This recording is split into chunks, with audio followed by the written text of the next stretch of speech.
Dice 2 Timoteo capítulo 4 versículo 1: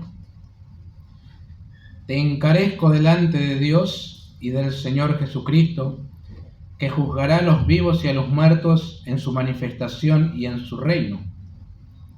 Que prediques la palabra, que instes a tiempo y fuera de tiempo, redarguye, reprende, exhorta con toda paciencia y doctrina.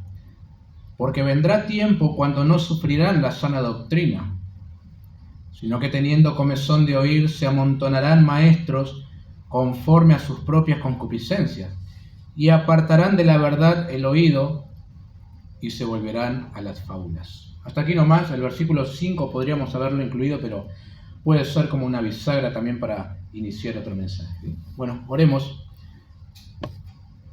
Habla, oh Dios, cantábamos hace un momento, y eso queremos, oh Dios. Todavía nos seguimos asombrando, Señor, de que nos hables de esta manera.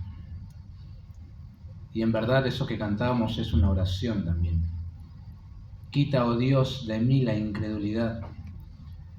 Porque aunque manifestamos ser creyentes, a veces batallamos con la incredulidad y dudamos de que tu voz se pueda expresar a través de una predicación. Ayúdanos, oh Señor, a creer en tu palabra, a creer en que tú hablas por medio de ella, nos edificas, nos transformas, nos conduces al arrepentimiento también. Pedimos, Señor, que nos hables en esta hora, que tu Espíritu nos conduzca, nos ayude para exponer, para escuchar también, y que Satanás no pueda arrebatar la palabra sembrada. Te lo pedimos en el nombre de Jesús. Amén. Bueno, si supieras que mañana morirías, o la semana que viene, o el mes que viene, o el año que viene, o hoy mismo, porque es una posibilidad también, ¿no? Nunca descartes que hoy puede ser ese día. ¿Cuáles serían tus últimas palabras para los tuyos? Libertad, gritó William Wallace en la película Corazón Valiente. Un poco vieja la película, pero muy emotiva, ¿no? Bueno, tal vez no digas eso, pero seguramente algunas emotivas sí. ¿Dejarías de lado las cosas triviales? ¿No perderías el tiempo con lo secundario? ¿Dirías lo esencial, aquello que realmente importa y querés que quede grabado en el corazón de los tuyos? Te amo, como por ejemplo, ¿no? Seguro que harías, y haría yo también eso, ¿no? Probablemente algún encargo también dejarías. Cuiden al Terry, no me choquen la máquina, puede ser. Tratarías en lo posible dejar los asuntos resueltos, la casa en orden. Ordena tu casa porque de cierto morirás, le decían al rey Ezequías, ¿no? ¿Saben que mi esposa pensó en dejarme a mí anotado las dosis de ibuprofeno para los niños, los componentes necesarios para la nebulización y la ubicación de las cosas especiales de la casa, ¿no? Y más ahora que nos mudamos arriba, no sé dónde están. Yo siempre le digo que ella las esconde a propósito para luego encontrarlas y quedar como héroe, ¿no? Porque yo no sé dónde están. Bueno, dijimos que esta es la epístola de un hombre que sabe que va a morir pronto. Pablo, hermanos, es consciente de que su carrera está llegando al final, ¿no? Él mismo lo dice: yo ya estoy para ser sacrificado, el tiempo de mi partida está cercano, en el versículo 6. Y como quien dice entonces, él escribe con el corazón en la mano, ¿no? ¿Cuántas cosas podría haber dejado escrito como para otras personas? Sin embargo, él quiso escribirle a su hijo en la fe, Timoteo. Dejarle aquí algunas recomendaciones con el último encargo en cuanto al ministerio. Un encargo solemne y un encargo también con fuertes connotaciones escatológicas. Pablo habla de un juicio venidero, Pablo habla de un reino, habla de un determinado tiempo que viene, habla de corona de justicia que el Señor dará, es decir, indirectamente habla también de la venida del Señor. Y en ese marco, hermanos, tan grande, tan solemne y eterno, el mandato principal es sorprendentemente simple y claro. Predica la palabra. Yo decía cuando estudiaban esto, wow, ¿no había algo más interesante o atractivo para decir a la luz de la eternidad? Bueno, parece ser que no. Lo sencillo resulta ser lo más profundo y lo más necesario también, ¿no? Y lo ordinario, la predicación fiel de la Escritura, es lo que Dios ha decidido usar para salvar, edificar, santificar y sostener a su pueblo. Por eso, lo primordial para todo ministro del Evangelio, ministro de la palabra, es predicarla fielmente. Ustedes saben, una iglesia implica cientos de cosas para hacer, ¿no? Las que puedas imaginarte, y más hoy, que la logística, la estructura, la organización, el modo de hacer iglesia es diferente a los días de Timoteo, que a lo mejor en estos aspectos era más sencillo, ya que en sus días ni siquiera contaban con un templo propio, estaban desligados de esas responsabilidades y se reunían básicamente donde podían. Ahora, la misión y la urgencia siguen siendo la misma a los días de Timoteo: predicar la palabra. En una oportunidad, en plena explosión de la iglesia, en Hechos capítulo 6, los apóstoles del Señor fueron desafiados a ocuparse de ciertos asuntos que son legítimos, sí, son importantes y requerían atención inmediata.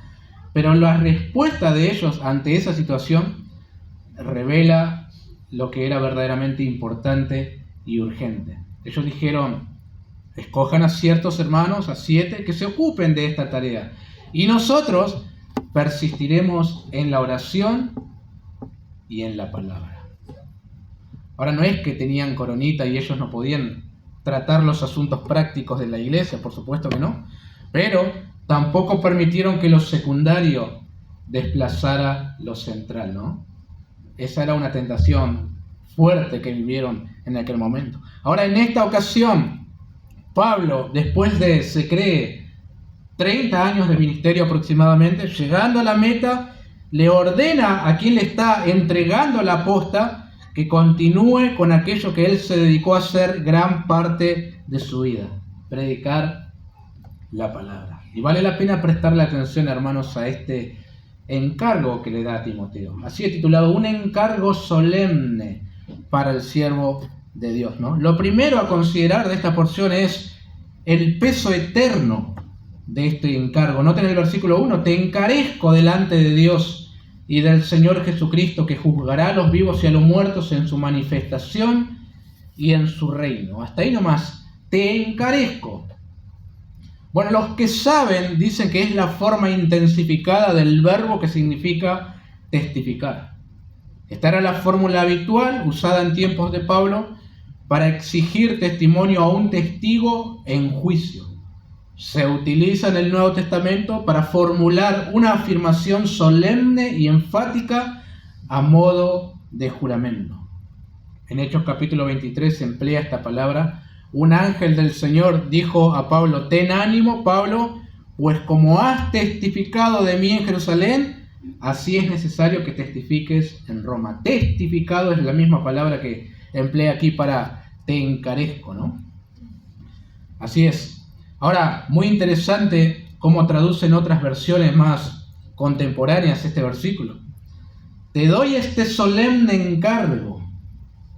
Pongo a Dios y a Jesucristo por testigos de lo que te ordeno. Eso agrega, ¿verdad?, una dimensión todavía más fuerte a lo que Pablo está diciendo. Es decir, no solo le está exhortando, animando, está llamando a Dios y a Cristo como testigos. Esta palabra se solía emplear en términos de tribunales. Es un lenguaje de tribunal, de pacto y de juramento solemne. Es como si Timoteo estuviera siendo puesto bajo juramento delante del juez supremo. Ahora, recién en el siguiente versículo se esclarece, mejor dicho, cuál es este encargo solemne.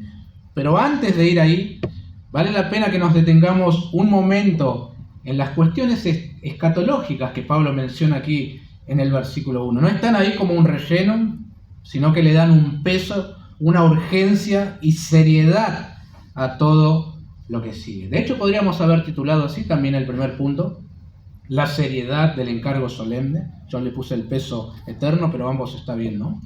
Lo primero es que el encargo es delante de Dios y del Señor Jesucristo, no delante de los hombres primeramente. Estoy pensando en que Pablo le dice a Timoteo, Timoteo, la iglesia no es tu primera audiencia. Dios y Jesucristo es a quien tenés que, ante Él estás predicando la palabra y ante Él tenés que hacerlo. Como si le dijera a Timoteo, ejerce el ministerio como alguien que será llamado a declarar ante Dios.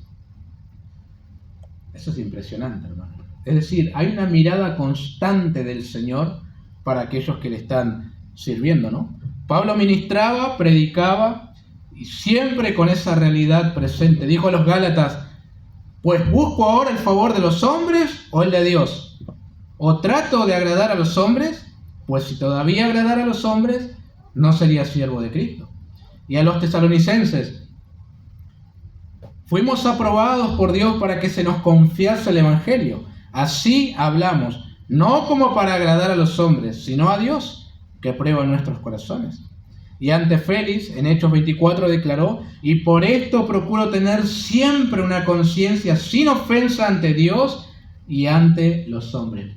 Muchas veces nosotros olvidamos, hermanos, que estamos ministrando, sirviendo primeramente ante Dios. Él es nuestra primera audiencia.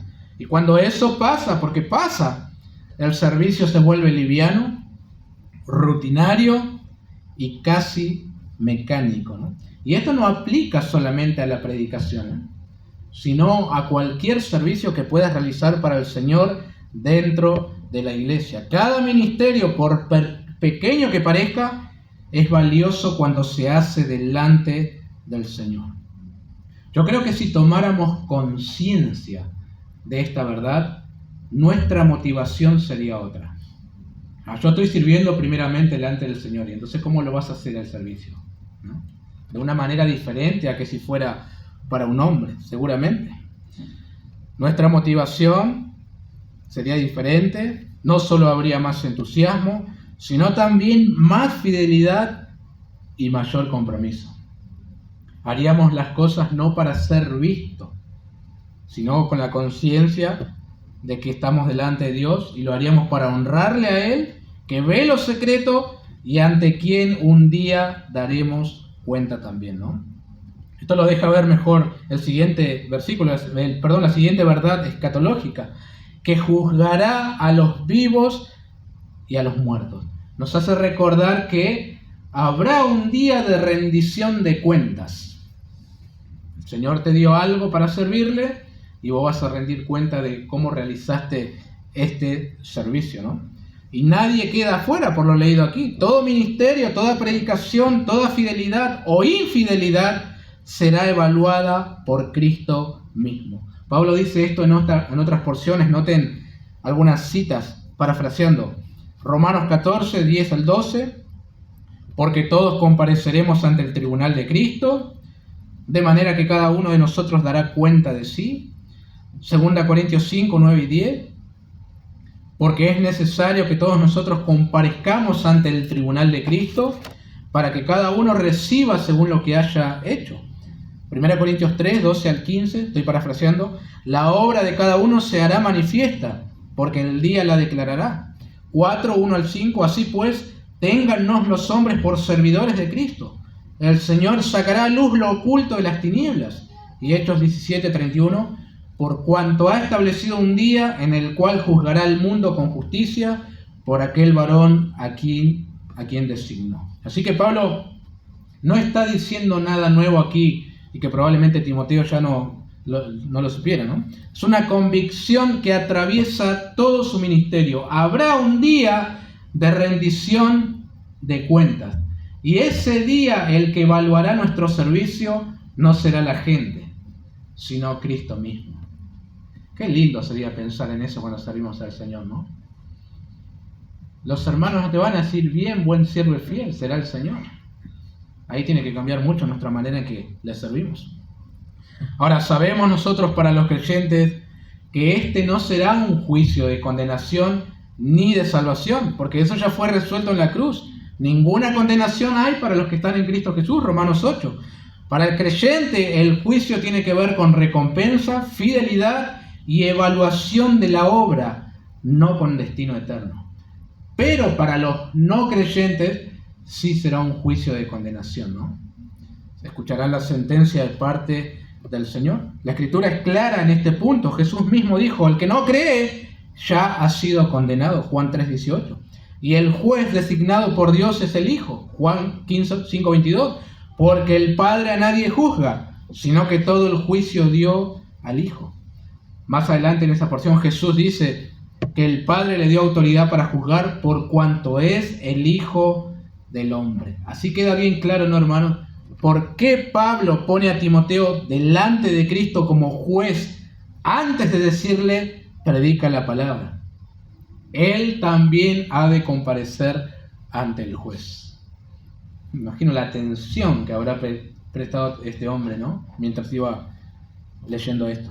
Alguien dijo algo interesante. El énfasis aquí no es tanto en la proclamación de la verdad a otros por parte del predicador, aunque la idea está implícita, sino en la excelencia de su ministerio a la luz de ese juicio. Hermanos, así debemos servir al Señor. Si no es en esos términos, debe ser con esa conciencia, con esa realidad. Un día nos presentaremos delante de Él y rendiremos cuenta por los que nos confió.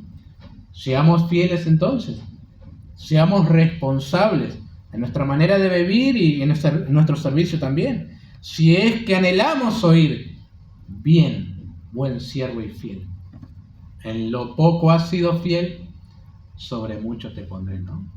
Así nos dirá el Señor si nuestro servicio se hizo con fidelidad, ¿no? Y con la motivación adecuada. También habla aquí el apóstol Pablo, volviendo a 2 Timoteo, de su manifestación o de su venida y de su reino. Es decir, el ministerio se vive con expectativa, hermanos. No sabemos cuándo, pero sabemos que Cristo vendrá. Él lo prometió. Eso le da una urgencia al llamado, ¿no? Que le está dando aquí a Timoteo. No hay tiempo para jugar a la iglesia, no hay tiempo para diluir el mensaje. La venida del Señor es inminente, Él establecerá un reino y por lo tanto el llamado es claro. Mientras esperamos tal manifestación, debemos ser hallados fieles haciendo lo que Él nos mandó. Me encanta cómo el apóstol Pablo no solo enseñaba, ¿no? Él vivía con esa expectativa de que Cristo podría venir en sus días. La venida del Señor era inminente, él creía eso, que mientras él vivía el Señor podía regresar. Se ve que en Tesalónica también pasó lo mismo, porque algunos estaban asumiendo que aquel día ya había llegado. Noten que el versículo 8 dice que le está guardada una corona que el Señor juez justo le dará en aquel día que regrese. Pero en las otras pastorales también lo dice. 1 Timoteo 6:14, que guardes el mandamiento sin mácula ni reprensión hasta la aparición de nuestro Señor Jesucristo. Tito 2:13, aguardando la esperanza bienaventurada y la manifestación gloriosa de nuestro gran Dios y Salvador Jesucristo. También 2 Tesalonicenses 2:8, y entonces se manifestará aquel inicuo. ¿Quién es este?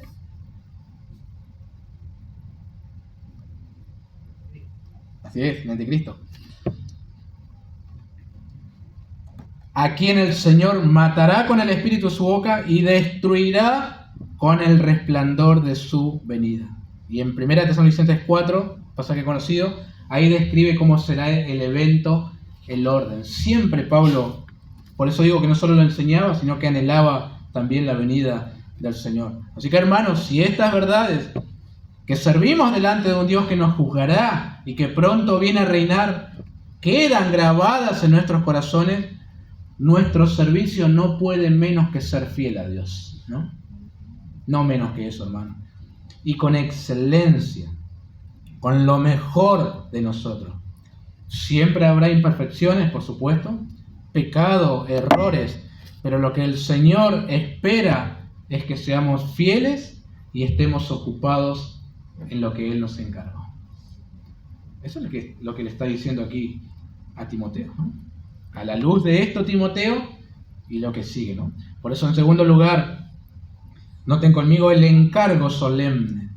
la centralidad de la palabra en el ministerio. Versículo 2. Que prediques la palabra, que instes a tiempo y fuera de tiempo, redarguye, reprende, exhorta con toda paciencia y doctrina. Son 5 los imperativos que componen el encargo solemne, o 1 que predique y 4 que se derivan de él, como quieras, ¿no? El primero es que prediques la palabra. Muy interesante esto de predicación, predicar. Es como la función de un heraldo de aquel tiempo, ¿no? ¿Qué hacía el heraldo? Básicamente iba por determinado lugar donde se le enviaba a llevar el mensaje que el imperio le había encomendado. Y él solamente proclamaba eso, ¿no? Ahora, el heraldo no inventa el mensaje, no lo modifica y no lo hace agradable. Su tarea es anunciar fielmente lo que se le encomendó, lo que se le está diciendo a Timoteo, ¿no? Lo único que Timoteo tiene que esforzarse por hacer es predicar la palabra.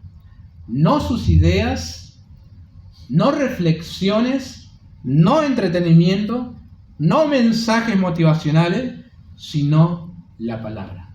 Era todo lo que Timoteo tenía que hacer, y del resto se iba a encargar de, ¿no? Ahora, parece ser, o suena como un mandato fácil de acatar para Timoteo. No tiene que escalar ninguna montaña, tiene que predicar. Pero había ciertas cuestiones que hacían que predicar la palabra fuera difícil. Había algo interno y algo externo que hacían que esto fuera a lo mejor complejo, ¿no? Interno, porque Timoteo era joven, aunque tenía entre 35 y 40, por eso Pablo dice, nadie tenga en poco tu juventud. Bueno, a lo mejor eso podría afectar un poco. Probablemente tímido también, lo hemos visto en la primera carta, con luchas de ánimo, tentado al temor y al desánimo, ¿no? Externos, porque el contexto era hostil en el cual él tenía que predicar. Había falsos maestros, había rechazo a la sana doctrina, había oposición y había una iglesia que no siempre quería escuchar la verdad. Por eso Pablo, hermanos, no le da este mandato a la ligera ni de manera informal. Lo rodea de solemnidad, lo pone delante de Dios, del juicio, del reino y de la venida de Cristo. Pablo sabe que predicar en ese contexto no va a ser cómodo para Timoteo, ¿no? Por supuesto, supongo que para nadie, pero sí necesario hacerlo. Justamente por eso el encargo no es, Timoteo, si te sentís bien, predica, sino predica la palabra. Aun cuando cueste, aun cuando haya resistencia al mensaje, aun cuando el mensajero sea débil, tenés que hacerlo. Ahora, qué bueno que aquello que tiene que predicar es la palabra, ¿no? Y que no tiene que construir nada, ¿no? Ni escribir algo ajeno a la escritura para presentarlo a su audiencia. No tiene que agregar filosofías, no tiene que agregar rellenos mediocres. Además, el poder del ministerio no está en la fortaleza de Timoteo, ni en su oratoria, sino en la palabra que proclama y delante del Dios a quien sirve, ¿no? Ahí está el éxito del ministerio, si se quiere utilizar esa palabra, ¿no? Otra vez hablando de la figura del heraldo, la importancia estaba en el mensaje que él proclamaba y no tanto su figura, ¿no? A eso deberían estar atentos y no a él mismo. Un buen ejemplo de esto es, que hemos mencionado en otros momentos, Jonás. Él ni siquiera tenía buena disposición para predicar la palabra. Pero después de hacer berrinche, finalmente predicó la palabra. De aquí a 40 días, Nínive será destruida. Y eso fue todo. Y Dios hizo todo lo que ya sabemos, ¿no? Una ciudad que termina arrepintiéndose. Ahora, cuando predicas la palabra, no siempre los resultados son favorables como cuando predicó Jonás. Jeremías también predicó la palabra. ¿Y cómo le fue? Ustedes saben. Fue rechazado, fue ridiculizado, golpeado y encarcelado. Y en un momento su ministerio llegó a decir, la palabra de Jehová me ha sido para afrenta y escarnio cada día. pero su misión era esa, predicar la palabra. Pensaba, hermanos, en estos días la importancia de predicar la palabra y lo antiguo que es este encargo, este ministerio, ¿no? La Biblia dice que Noé fue un pregonero de justicia. Esa palabra pregonero es la misma palabra griega que Pablo utiliza en 1 Timoteo 2:7 para decir que fue constituido predicador y apóstol. Desde tiempos remotos hubieron creyentes que predicaron la palabra. Y así sigue siendo hoy. Es un encargo solemne, viene de parte de Dios. Pero no solo debe predicar la palabra, también, continuando, instar a tiempo y fuera de tiempo. El verbo se traduce de muchas maneras en el Nuevo Testamento, por eso no podemos ir a esos lugares, ¿verdad? Tomarlo y aplicarlo aquí. Cada contexto va a determinar, como dije la otra vez, el significado de cada palabra, ¿no?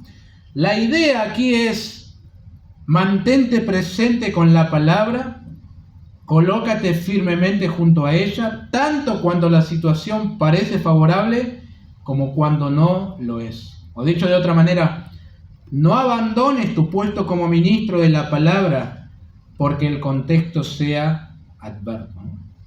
El punto, hermano, no es que el predicador, el pastor, pierda sensibilidad pastoral, ¿no?, a la hora de cumplir esto, sino que la autoridad de la palabra no depende de la conveniencia del momento.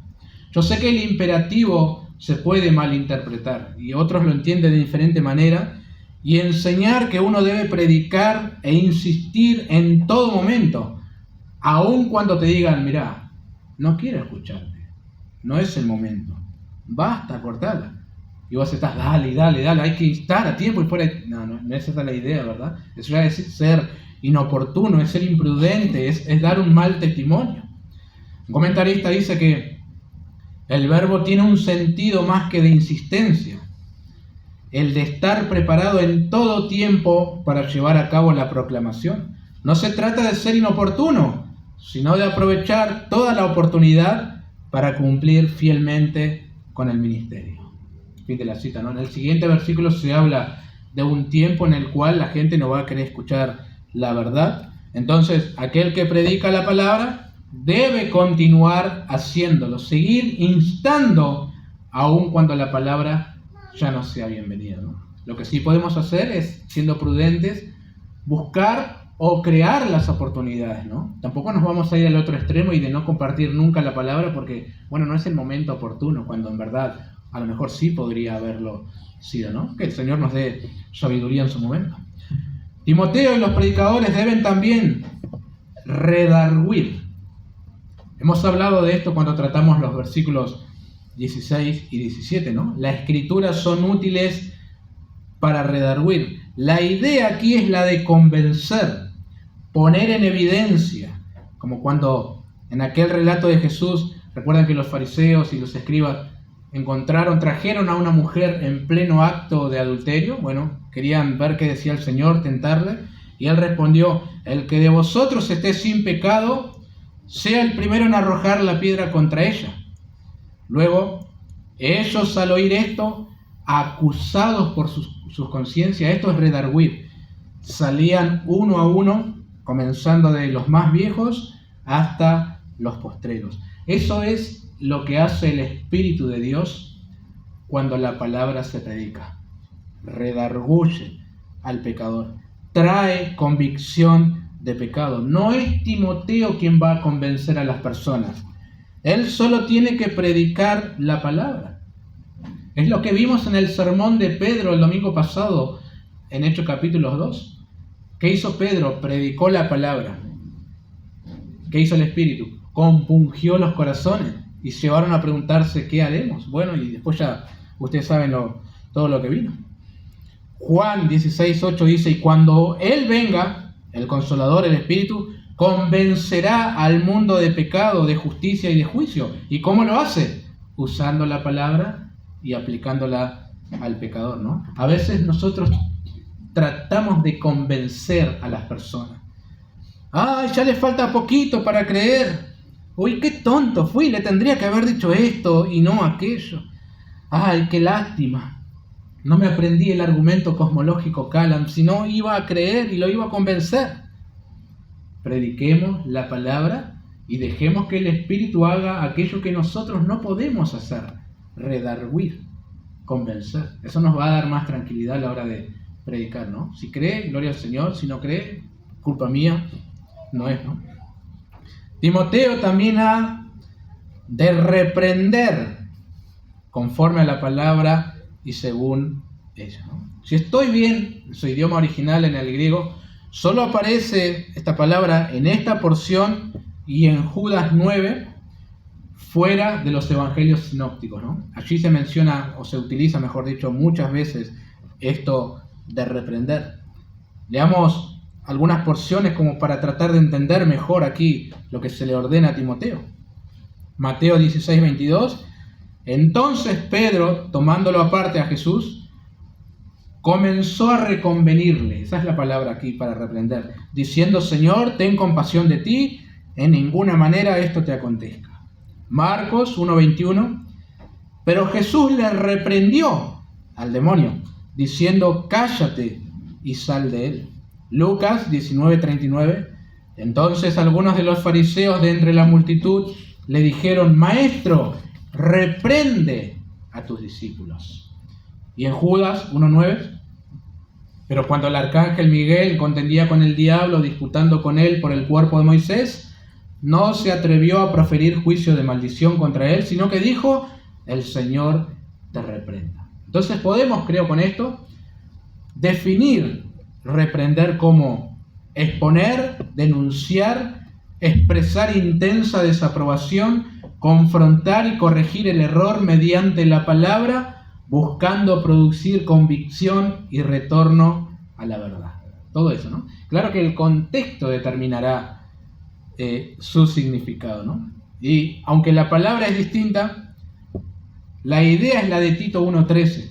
Por tanto, repréndelos duramente para que sean sanos en la fe. Reprender bíblicamente no es herir con palabras, ¿no? Ni humillar a nadie, sino permitir que la verdad de la palabra hiera para luego sanar corrigiendo, ¿no?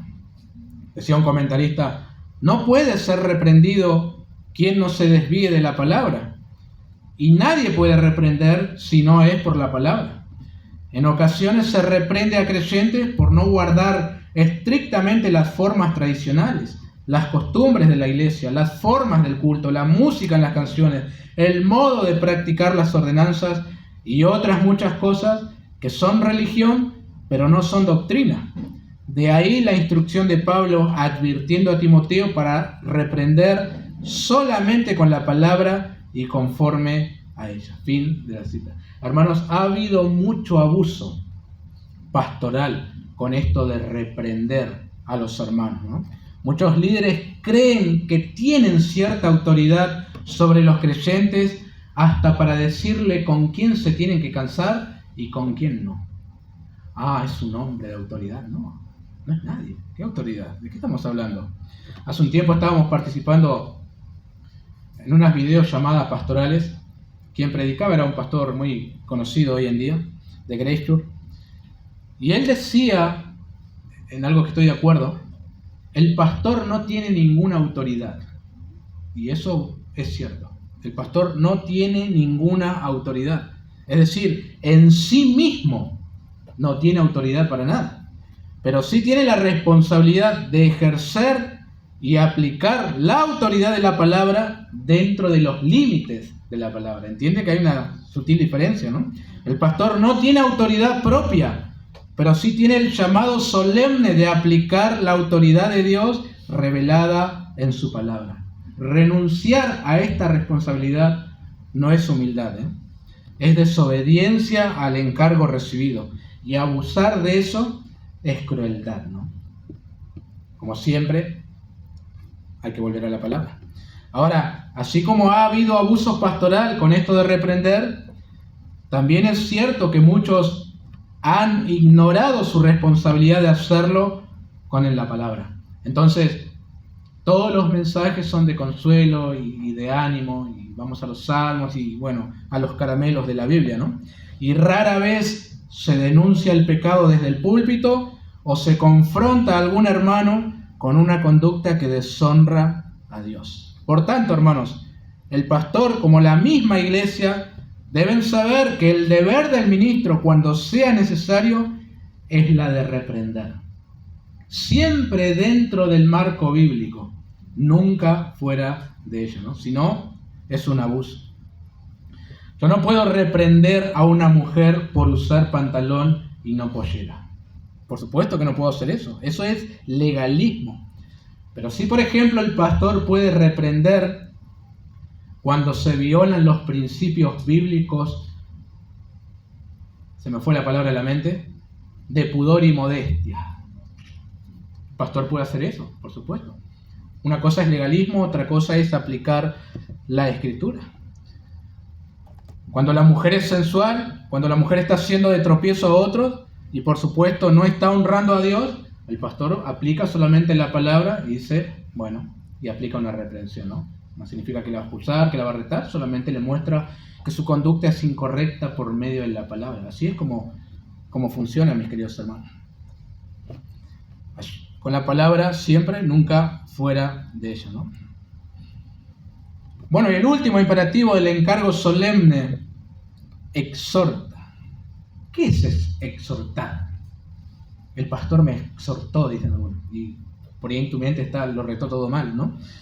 Consolar en 2 Corintios 1, rogar en muchos pasajes, confortar en Colosenses 4, alentar en 1 Tesalonicenses 4:18, animar en 5:18. Casi todas las traducciones van en la misma dirección, ¿no? La idea es la de llamar a alguien para que se acerque, ponerse a su lado para animar, consolar, etc.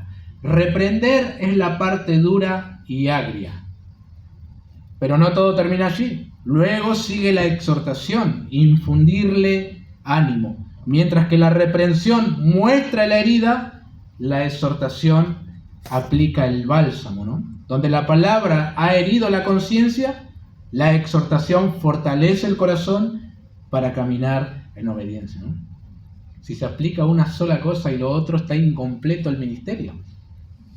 A uno le puede encantar reprender, ¿no? Ya es su naturaleza empezar a disparar. Y la otra parte, la de exhortar y animar y volver a dirigirle. Alguien dijo, después de haber redarguido y reprendido a los creyentes desobedientes bajo el cuidado del pastor fiel, éste debe entonces caminar junto a ellos en amor y animarlos al cambio espiritual. Eso es lo que Pablo enseñó y aplicó también en su vida. Y gracias a Dios tenemos registro que ahora está mandando a Timoteo. Dijo en 1 Tesalonicenses 2, 11 y 12, así como también sabéis de qué modo, como el Padre a sus hijos, exhortábamos y consolábamos a cada uno de vosotros y os encargábamos que anduvieseis como es digno de Dios que os llamó a su reino de gloria. Y más adelante los alentó a hacer lo mismo, 5:14. Os rogamos, hermanos, que amonestéis a los ociosos, que alentéis a los de poco ánimo, que sostengáis a los débiles, que seáis pacientes para con todo, ¿no? No solamente es reprender y señalar el pecado, es consolar a los que se arrepienten, tener paciencia, dar otra oportunidad, señalar al penitente hacia la cruz y hacia la misericordia de Dios. En 2 Corintios hay un claro ejemplo de esto. Creo que hace poco lo vimos. Alguien había pecado contra Pablo, recuerdan, ¿no? Hizo daño a toda la congregación también. Pero el apóstol Pablo le perdonó y les escribió a la iglesia diciendo, le basta a tal persona esta reprensión hecha por muchos. Así que al contrario, vosotros más bien debéis perdonarle y consolarle para que no sea consumido por demasiada tristeza. Por lo cual os ruego que confirméis el amor para con él. Hubo reprensión por su pecado, pero parece ser que al hermano lo habían dejado de lado y ya está. Pablo dice, no, recíbalo otra vez, todavía no, está incompleto el proceso, hay que darle consolación y amor. Ahora, eso es lo que sigue. Ahora noten algo interesante, hermanos, al final de los imperativos.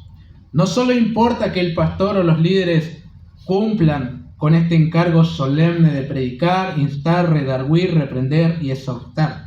Importa también el cómo lo hace. Debe ser con toda paciencia y doctrina. No se olviden ese detalle. Esto significa que el encargo no se cumple únicamente por ejecutar las acciones correctas, sino por ejercerlas con el espíritu y el contenido correcto.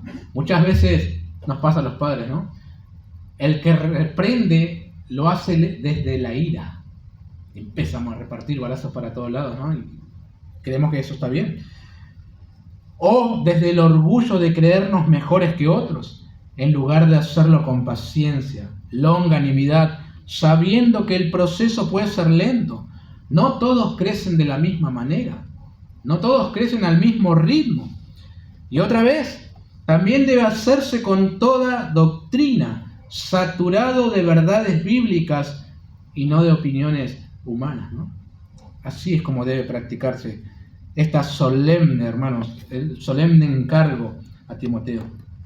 Tal como alguien dijo, cualquier exhortación que no descanse en la Escritura no es una exhortación correcta y espiritual. Tremendo, hermanos, el encargo solemne para Timoteo, ¿no? Un desafío impresionante. Y en eso debe estar ocupado. Su ministerio principal es un ministerio de enseñanza. Ahora, eso no es todo. Nos queda ver en tercer lugar la urgencia del encargo solemne. Versículo 3. Porque vendrá tiempo cuando no sufrirán la sana doctrina, sino que teniendo comezón de oír, se amontonarán maestros conforme a sus propias concupiscencias, y apartarán de la verdad el oído, y se volverán a las fábulas, ¿no? Acá Pablo explica por qué es tan urgente este encargo solemne, ¿no? Vendrán tiempos donde básicamente la gente va a rechazar a la verdad, tendrá deseos de escuchar otras cosas y se van a amontonar e incluso buscarán a sus propios maestros para que les digan las cosas que ellos mismos quieren escuchar. Eso es lo que va a pasar. Ahora, no sabemos a qué tiempo se refiere Pablo aquí. ¿A un tiempo inmediato a la epístola? Es decir, a los días de Timoteo, o a un tiempo futuro que todavía, no ha llegado. Lo más probable es que se refiera ya a los días de Timoteo. ¿Por qué digo esto? Porque el mismo Pablo vivía siempre expectante a la venida del Señor Jesús, ¿no? No podía estar pensando en algo completamente posterior. Él vivía creyendo que el Señor podía venir. Así que lo más probable es que aplique los días de Timoteo. De todas maneras, lo que nosotros podemos asegurar es que estamos viviendo esos tiempos. Nadie puede negar eso, ¿no? Hoy, más que nunca, se necesita que se predique la palabra sin adulteraciones y se cumpla con todos los imperativos que estuvimos viendo, ¿no? Este es un tiempo en el que no se tolera la sana doctrina, a pesar de que todas las iglesias dicen ser de sana doctrina. ¿Habrá alguna en Chivilcoy que diga no ser de sana doctrina? Todas dicen serlo. Y hay un montón de iglesias por todos lados. Pero ustedes saben, por instinto, el hombre no quiere la revelación de Dios. Por supuesto que no. Por instinto el hombre quiere oír cosas agradables, respuestas a sus problemas, promesas de que todo mejorará, maneras de potenciarse. Y busca eso, ¿no? Y busca eso. A veces nosotros podemos caer en eso también. Por eso Pablo habla de que tendrán comezón de oír. Esto es, ansias de oír aquello que les satisfaga, endulce o acaricie el oído, ¿no? Nuestros días, yo digo, la historia siempre se repite, ¿no? Nuestros días son muy, muy parecidos a los días del profeta Isaías, porque él denunció, este pueblo es rebelde en el capítulo 30, hijos mentirosos, hijos que no quisieron oír la ley de Jehová, que dicen a los videntes, no veáis, y a los profetas, no nos profeticéis lo recto, decidnos cosas halagüeñas, profetizad mentira. Solo querían escuchar cosas agradables. Pensaba en el profeta Micaías también, que fue golpeado. Había un rey perverso que no quería que lo llamaran a él porque sabía que le iba a decir algo que no le gustaba. Entonces buscaba otro tipo de profeta, ¿no? Tal como el día de hoy. Y hay que tener cuidado, hermanos. A lo mejor nosotros no llegamos hasta ese extremo, ¿no? Pero sí podemos desear escuchar solo mensajes que nos ayuden en nuestro problema puntual. De hecho, han venido personas porque supieron que se iba a predicar sobre su problema. Quiero escuchar sobre cómo vencer la ansiedad. ¿Qué dice la Biblia sobre el pánico? ¿Cómo vencer la soledad? ¿Qué hacer cuando mi cónyuge esto? Entonces, como que ignoramos todo lo que no vaya en esa dirección. Inconscientemente, eso también es comezón de oír, hermanos queridos. Hay que tener cuidado. Como mencioné, han venido personas a este lugar y tanto aparecen cuando están atravesando alguna crisis. Después se sienten un poco mejor y desaparecen. Y es como un círculo que nunca termina. Estos tienen comezón de oír. No quieren sana doctrina. Ellos han apartado de la verdad el oído. Aunque digan querer, desear escuchar qué dice la Escritura. Y ustedes saben, hermanos, hoy hay supuestos maestros para todos los gustos. Muy cierto lo que alguien dijo. Si el pueblo desea un becerro para adorar, se puede encontrar rápidamente a alguien en el ministerio que lo fabrique. ¿Seguro? Se dice que hay un comprador para cada cosa, ¿no? ¿O no? Voy a vender la mugre del abuelo. Alguien lo va a comprar. Y aparece alguien y lo compra. Así también sucede en la religión. Si alguien quiere un mensaje que no confronte, lo va a encontrar. Si quiere un evangelio que prometa prosperidad sin santidad, también lo va a encontrar. Si quiere sentirse bien sin cambiar su vida, no faltarán predicadores que se los ofrezcan. Si quiere una pastora en lugar de un pastor, a la vuelta de la esquina. Antes que la verdad, la gente prefiere las fábulas. Nuestros días son los días de Timoteo también. Nada ha cambiado, queridos hermanos. En ese contexto, Timoteo debía quedarse en la palabra y nada más que la palabra. Y comenzar a ser un espectador, ver cómo la gente comienza a irse de la congregación e ir en pos de sus propios razonamientos, en pos de una religión que se inventaron, en pos de falsos maestros, en pos de ideas antibíblicas, en pos de la iglesia en casa, en pos de doctrinas de demonios. Pero no todo era negativo, ¿no? Si Timoteo se quedaba en la palabra, él también iba a ver cómo el Señor salva a aquellos que ordenó para vida eterna, utilizando la predicación fiel de la palabra. Timoteo iba a ver cómo los creyentes son edificados y alimentados, ver cómo muchos corazones son consolados, confrontados y transformados por la Escritura, mientras él espera la recompensa de parte del Señor. Es un trabajo sin paga el del predicador, ¿no? Porque su recompensa está. Él tiene que esperar hasta aquel momento para ver el fruto de su labor. Y esperar, solamente esperar que el juez justo, que no se equivoca y no olvida ninguna obra hecha en su nombre.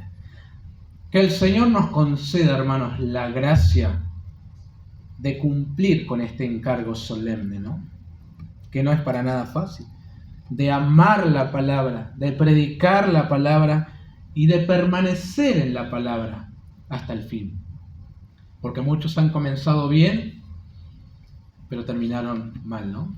Que el Señor nos ayude. Oremos. Qué desafío, Dios, para nosotros. Primeramente, amar la palabra, creer en su inspiración, quedarnos en ella y predicarla. Ayúdanos, Señor, a los que tenemos esa responsabilidad y a todos los creyentes también, porque todos tenemos oportunidad de hablar la palabra. Señor, ayúdanos a creer que es viva y eficaz, que tú la utilizas, oh Dios, para atraer a los creyentes a la salvación y también